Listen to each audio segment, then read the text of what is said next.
د فتنه زمانہ دا هر قسم فتنه چې دا هغه د ځمکې سر ته راغلې ده.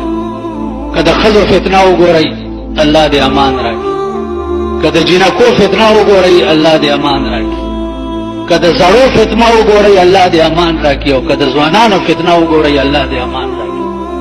المدا دې چې مرو خو به مرو، خو خفه په دې ما چې د مرګ نه وروسته هغه ځای ښه کولو دپاره هم څه کار نه دی کړی، چې د مرګ نه وروسته عمر چې دی هغه پېښه شي. د دې د عمر خو دا ستا 80 کاله دی یا 80 کاله دی یا 80 کاله، هغه عبادالآباد دپاره عمر چې دی هغې دپاره مونږ په دې 50-80 کاله کې هېڅ نم اخلاق د پیغمبر په شان شو، نم لباس پیغمبري شو، نم کردار پیغمبري شو، نم ذهن پیغمبري شو، نم کته پیغمبري شو، او نم په لاره تله پیغمبر شو.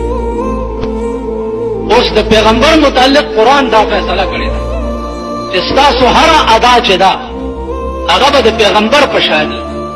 هر ادا هله به زه راضي کېږي، خوراک به د پیغمبر په شان، لباس به د پیغمبر په شان، په لاره تلل به د پیغمبر په شان، خبرې به د پیغمبر په شان. قرآن کې وګورئ وَإِنَّكَ لَعَلَىٰ خُلُقٍ عَظِيمٍ.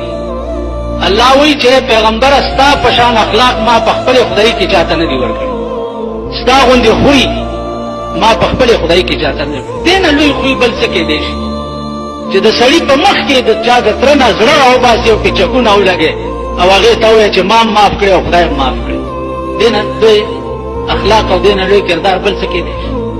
نو عزیزانو که دا قسمه کردار زمونږ نه و او دا قسمه کرتوت زمونږ نه و، نو آخرت زمونږ تباه دی، هغه جهان زمونږ تباه دی، عمر له به تباه او عمر له به جاړئ.